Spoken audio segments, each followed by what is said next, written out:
Digimon has become what seems like a mainstay once again after a decade of pretty low to mid-tier success, and in comparison with its adversary, Pokemon, well, let's not talk about that. I don't want to talk about it. So what does that mean for the franchise now that it's had its own mega hit, like, in the last 10 to 20 years? How big is the mega hit? We don't have all the numbers, but here we can see it had peaked at 84k concurrent live players with Digimon Story Stranger during the week of its release. So, presumably after I've done some research, around 500,000 to like 1 million copies sold worldwide in both physical and digital sales. But we know, or we probably know, it's not 1 million because they would have been like, thank you for 1 million sales, because companies are lame and they like to do that.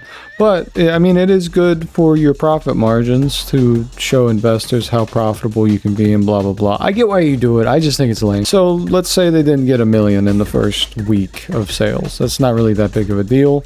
It is a mainstay game. I think more people are going to play it as is compared to other games as well in the upcoming future.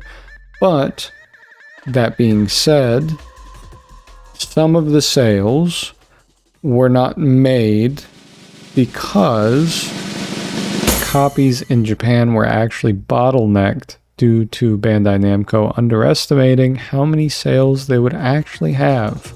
They didn't want to print out more copies than they could sell, which is that is a thing you can do. Well, who would have thought? So how do you follow it up? Well, here's what we know is to come. The Digimon card game app Elysion, which had a closed beta that ended about 2 months ago with a slew of complaints and fixes required mainly in the UI, lack of original and interesting animations, overall visual improvements, and an improved search/comparison function for the cards. More importantly about Digimon Almerion, interest has been piqued.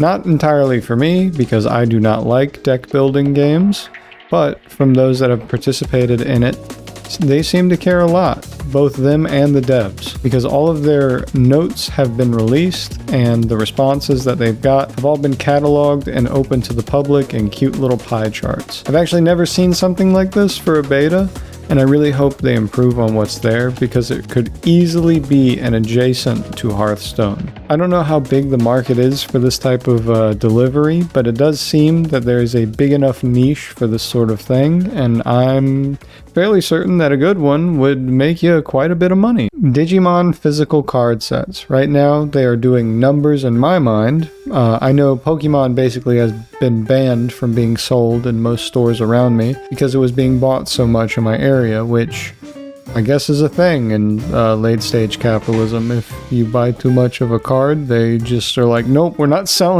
gonna sell it anymore. Costs too much money to make this type of money here. Strangely enough, it does remind me of when they would ban Pokemon from schoolyards and stuff. Very similar vibes. Except this one's because of scalpers. Digimon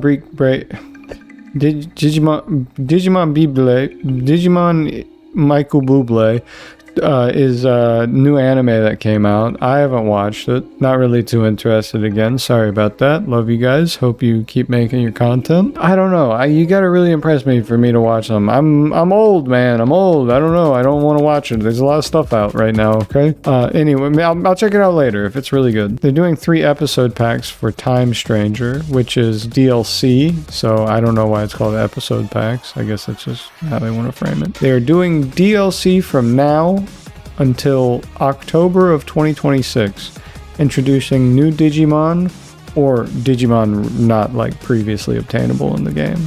And I guess a continuation of some of the story. No real info yet on what the story is going to be like or what it's going to contain. Just new quests, the new missions that are, new because the DLC is dropping it. That's it. That's all we know. And then speculation. There has been a new server or world for the uninitiated with Digimon. Each story takes place in a server, if you're in the digital world, that is.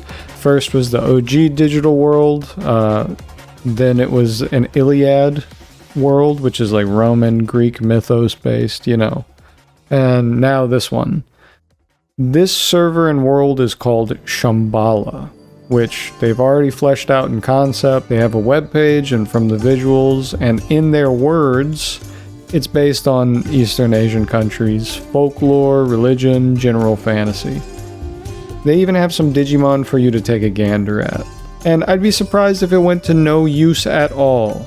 Supposedly it will be a Digimon Pendulum first, our physical Digimon Tamagotchis that we can buy now and, you know, link and play, and, you know, I think they're cool. I think they're cool for what they are. But I can't be convinced we won't see this in some sort of short-form comic or a full-fledged game, maybe even a card set. I'd be cool with a card set.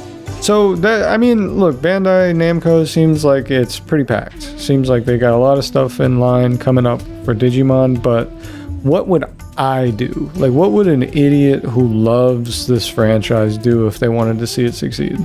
This is specifically my opinion.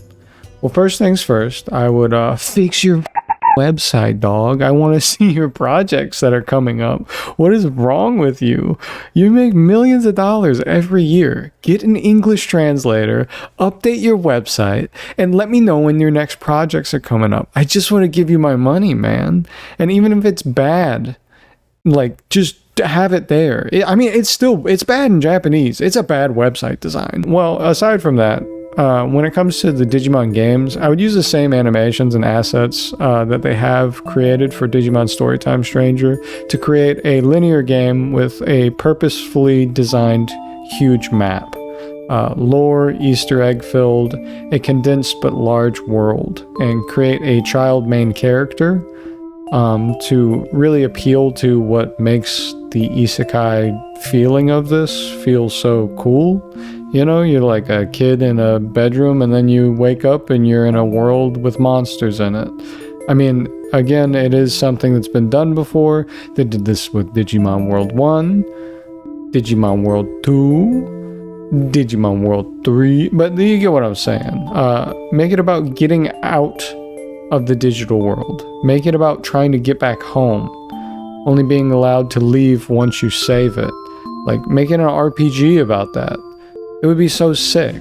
Like, fully voice-acted Digimon, not focused on humanoid Digimon this time around, focused on, like, actual Digimon. And I don't mean they're not actual. I mean, I love Angemon, but it's just a guy. You know? It's just a guy. Just bring it back to the isekai. Bring it back. I do not care about the Digimon CIA. Make Digimon evil, make it edgy, make it scary, make it a bunch of side quests, Easter eggs, and discovery, and then make a multiplayer mode for this game. You could even do a multiplayer mode for the card game they've got going on here, Jogmon or whatever it's called, and then do one for the Digimon raising system and the battling system. I feel like they're losing a battle that they don't know they can easily win here, because a online game for this would slap so hard. I mean, look at Pokemon Showdown. Like, this is like, the company didn't even make this, and there's thousands of people that play it every day.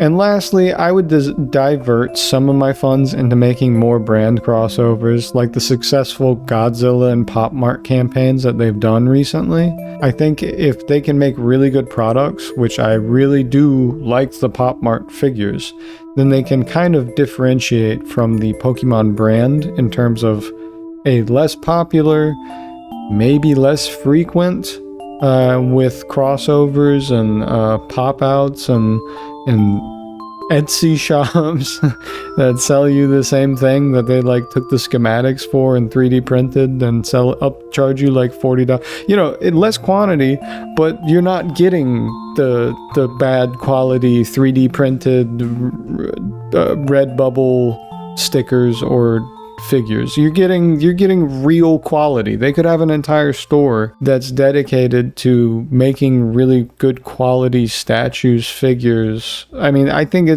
again, it is a market that people are looking for. And lastly, in my opinion, this is not the biggest success for Digimon to come. I do think that this is like the first game that feels right for Digimon fans.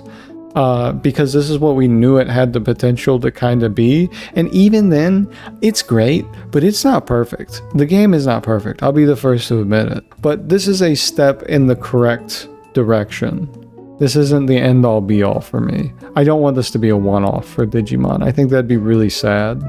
But I do think that no matter what, if they continue to go down the video game route, this will be a precursor to one of the best games that could ever be made in any genre. I'm not joking. It's up there. It's up there right now already. I hope they continue down the turn-based route. They don't like go into a gimmick mode or something. Like, I don't know. But that's basically all I got for today. I just wanted to keep you guys updated on what's going on in Digimon, my thoughts, my initial thoughts playing through the game a little bit, and just seeing how the company's reacted to its very insane success. But where do you think Digimon and Bandai will go next with this new major success? Do you think it'll come off as a one-off like I'm fearing, or do you think that it will come off of the proverbial back burner? You know, they'll finally start putting this in the forefront and seeing that this isn't just another part of their big mega corp, but like an actual standalone franchise that can really shine if you give it the light of day. Alright, anyway, thank you guys for watching. Love you all, my little mucklings, and I'll see you in the next one. Bye bye. Bye bye.